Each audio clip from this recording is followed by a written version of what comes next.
ونستغفره ونؤمن به ونتوكل عليه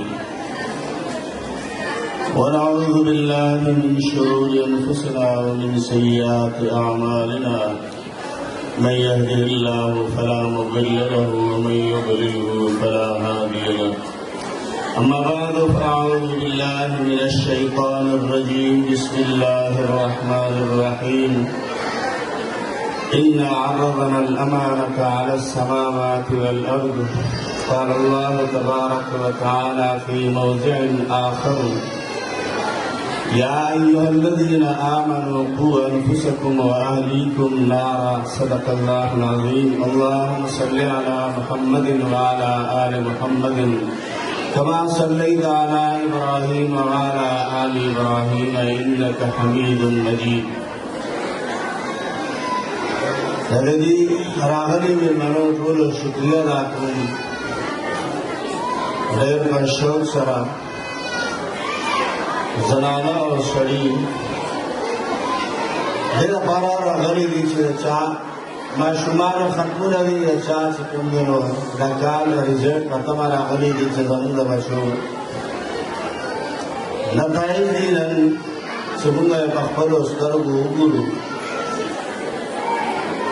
غیر خسته موقع ده بهترینه موقع ده د خپل د بچو لپاره تسلي موقع ده د خوشحالۍ موقع ده یو طرف ته د ماشومانو د قرآن پاک د ختمونو ورځ دا هم د خوشحالۍ یو عظیم ورځ ده چې یو بچی یو ماشوم الف والا تر بناسه پورې د قرآن پاک لفظ با لفظ با حرف با حرف سرد تجوید قرآن پاک یاد کی دنیا کے ہم دا فخر خبر دا رجول اور عظیم فخر دا قیامت فرد دا پارا دا نام دا خوشحالی مقد عظیم اور جول انگا شکر الحمدللہ مومنان مسلمانان دا غنشوی دا قرآن پاک فضائل دا قرآن پاک برکات دا علم اہمیت دا تعلیم اہمیت زمون طولو سره او بیا دا تعلیم صرف خاص دا سڑو دا پارانا بلکہ دا زنانو سڑو طولو دا پارا یو لازمی امر حکم دی طلب العلم فریضت علی کل مسلم و مسلمت علم حاصل ول زنانو دا سڑو طولو باندی لازمی دی فریضت اور نن سبا بدیو دور کے بدی زمانہ کے بدی ورزو کی نہ علم اہمیت دیر زیاد ہر انسان ہر یو معشوق پذیر کی دا یو لازمی امر حکم دے چدا علم یادور یو لازمی دی فریضت ہے علم دیر زیاد صدا سکولونو د یونیورسټیانو د مدارسو په وجه او څه چې کوم نن سبا دور د نیټ دور دی یو ذمہواریاں راغلي په موږ باندې هغه ذمہواریاں چې ډېر پیدا راشبکی اسمانونه لري اوچت کړي د دې ذمہواریو چې کوم امانت دی راشبکی اسمانونه هغه معذرت کړي هغه یریدلې دي آغا زمواری انسان و آغا مسترہ سیدتی امانت بازا اداکوں پدی کے بازا خیانت لگا رب فرمائی اِنَّا عَرَّضْنَا الْأَمَانَةَ عَلَى السَّمَاوَاتِ وَالْأَرْضِ دا علم دا ہدایت دا قرآن پاک دا اخلاق دا احکام دا عمل کل اللہ پاک فرمائی سے معظمت اسمانوں تا پیش کرے چې تاسو په دې باندې عمل کولی شئ ستاسو دا ذمہواری شي په تاسو باندې دا ذمہواری لازمي کړئ شي بطور اختیاري لازمي ده الله پاک د عصمت دا آسمانونو دا غرونو دا داسې شعور ورکړو خبرو طاقت ورکړو درې ورځې پورې مهلت ورکړو چې تاسو درې ورځې پورې په دې باندې خصوص وکړئ په دې باندې درې ورځې دا ځمکې اسمانونه دا غرونه داسې لړزېدل د الله پاک د یاري نه چې موږ رب ته بس جواب ورکوو. یعنی دا یو اختیاري چې ستاسو کچرته رضا وي نو تاسو ته دا ذمواري درکړي. هغه ذمواري کوم یو ذمواري ده؟ قرآن پاک هغې باندې عمل کول. قرآن پاک هغې باندې عمل کول دا ذمواري د ځمکې اسمانونو غاړه ایستله بطور د یاري په دې باندې به شک رالېږي. که چېرته په دې ذموارۍ باندې انسان عمل وکړي نو دې انسان ته به عذاب ملاوېږي. قیامت په ورځ باندې انسان ته عذاب ملاوېږي. والله تبارک و تعالی جل شانہ حضرت آدم علیہ السلام پیدا کړو. حضرت آدم علیہ السلام ته دا پیش کړو نو حضرت آدم علیہ السلام دا ذمواري واخیستله. یعنې د انسان دا ذمواري د عمل کولو په دې احکام باندې په قرآن پاک باندې عمل کولو ذمواري انسان واخیستله. نو چې انسان ذمواري واخیستله رب د طرف نه کتاب قرآن پاک نازل کړی شو. اول نه تر اخره پورې په دې قرآن پاک کې هدایات د څه لپاره چې موږ په دې باندې عمل کړو. صرف معلومات حاصل نه چې زه به هم تفسیر ویم، زه به هم ترجمه کوم، زه به هم تعلیم کوم، زه به هم داسې کوم. نه، په دې باندې چې عمل پرې وکړی شي. او که کوم انسان عمل ونه کړي نو د هغه دپاره لیعذب الله المنافقین والمنافقات. هغه انسان چې هغې ته علم ملاو شوی دی، تعلیم ورته ملاو شوی دی او بیا هم په دې باندې عمل نه کوي، خپله ذمواري سر ته نه رسوي، نو د هغې لپاره رب د طرفه نه دا حکم شوی دی چې لیعذب الله المنافقین والمنافقات. دې کې رب دواړو لپاره حکم وکړو چې زنانو کې هم منافقات وي او سړو کې هم منافقان وي. نو کوم انسان چې په خپل علم باندې عمل نه کوي، دا سر ته نه رسوي، په دې کې خیانت کوي، نو دا انسان عمل د منافقانو کوي، کار د منافقانو کوي. خوله یوه خبره کوي او عمل یې بل وي. خوله یوه خبره کوي عمل یې بل وي. قرآن پاک فضایل بیانوي، قرآن منم، حدیث منم، پیغمبر سره زما ډېره زیاته مینه ده، خو چې کله موقع راشي نه د پیغمبر خبره، نه د کتاب خبره، نه د رب خبره، بیا خپلې مرضۍ مطابق انسان روان وي.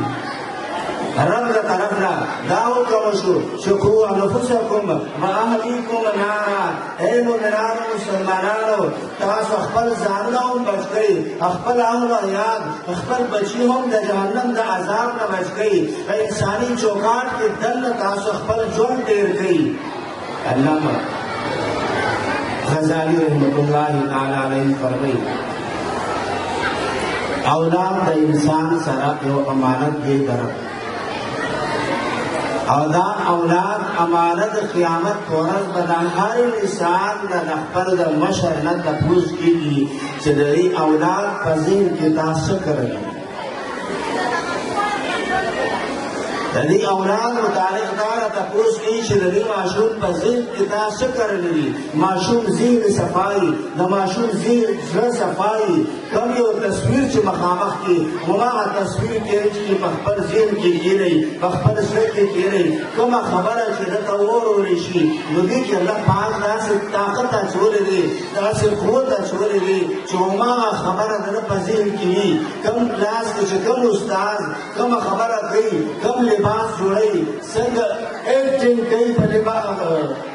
کلاس کې کوم یو استاد،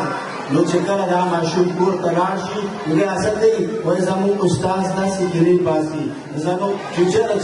داسې خبرې کوي، داسې لباس کوي، داسې الفاظ استعمالوي. هماغه رنګ چې کوم په کلاس کې چې کوم رنګ د استاد وي هماغه رنګ په خپل ذهن کې وایي. زموږ لپاره اوس ضروري عمل سره عمل کول دي، عمل کول په دې تعلیم باندې عمل کول دي. انساني چوکاټ کې دننه که چېرته موږ د دې ماشومانو ذهنونه په کور کې دننه هم اسلامی چوکاٹ کی دلنا الفاظ صحیح کو اخلاق صحیح کو کردار صحیح کو گفتار صحیح کو دلی معشوق پکور کی دلنا تربیت صحیح روان شي او بکلاس کی هم تربیت صحیح روان شي او کچر دمونا خود مختار دا معشوق دیدو چې بچی ته چې سګي کوا خلق سره ځان شماره بچی ته چې سګي کوا ستاره بارا ازادي ده د موبایل هم ازادي ده د ګرځېدو هم ازادي ده چې چا سره کېنه پاسې دې معشوق لا بیا تم دا مکو چې دا ستاره بارا یو ذخیره ګرځي یا تبا غیره چې کوم ورته سفیده حاصله کی یا ستاره بارا بلا د ملاتړو ګرځي نه ستاره بارا په دغه معشوق ضرر وي روزانه به شکایت راځي اخلاقی عملی کردار د بدبختی شکایت پر ازور تا د دې د معشوق ذهن هغه کردار سازی نه لري د دې معشوق هغه الفاظ نه صحیح دي د دې معشوق اخلاق نه صحیح دي نو دا باندې هم لازمي امر او حکم دي فریضه ده او استادانو باندې هم دا لازمی دی چې د راتلونکي نسل داسې یو ذهني چوکاټ جوړ کړی شي چې د هغې الفاظ صحیح شي د هغې کردار صحیح شي زیات نه زیاته کوشش دی والدینو لپاره زما له طرف نه دا امر دی حکم دی چې دا ماشومان د نیټ نه مکمل بالکل لرې ساته دیان نسو کالو سوار نسو کالو پنزل نسو کالو نا چه کم ماشومان لی آگی سر بلکل موبایل سر بریل کرے او بیا چې کله ډېره مبله شي نو په دې موبایل کې دوی چې څه ګوري ویني په هغې کې اخلاقي تربیت هغه تعلیم چې کوم دی ماشوم لپاره ذهني فایده رسوي اخلاقي فایده رسوي دنیوي فایده رسوي دیني فایده رسوي هغه مواد د شپې ورځې لټوئ چې بچیه دا به ګوره داسې به کوه دا به ګوره داسې به کوه بد اخلاقي بد کرداري بد گفتاري یا عام طور سره چې کوم درو هغه ګیمونه چې کوم د انسان ذهن دماغ خرابوي سبا د دې حده پورې رسي دا ماشوم چې خپل والدینو ته بیا والدین نه وي حالات تاسو وینئ ګورئ همدغه ماشومان به راپاسي هغه ایک دن چې کوم پټکچاټ پکې کېږي هغه ایک دن چې کوم پبجي ګیمونو کې انونو ګیمونو کې کېږي نو خپل والدین لپاره استعمالېږي ذهني تربیت د ټولو نه اهم ضروري دي چې ماشوم مور او پلار لپاره ضروري امر کور کې څه شي سهار پاسېدو سره بچی سهار وخت راپاسه چرګام وکړ چرګام نه بعد کې ولې راستا تربیت وکړ حضور پاک صلی الله علیه وسلم پتا باندې دا ضروري امر حکم کړی چې ماشوم چې کړه وو کالو شي نو دا د مانځه ټولې طریقې ورته خلګري سره درکاتونو او بیا د اخره بعد کې چې کړه دا لسو کالو شي نو کوم ماشوم ستا بچي موز نه کوي نو په هغې باندې به ته د هغې دپاره سزا مقرروې خو داسې سزا ده چې هغې ته به ډېر زیات تکلیف ورسي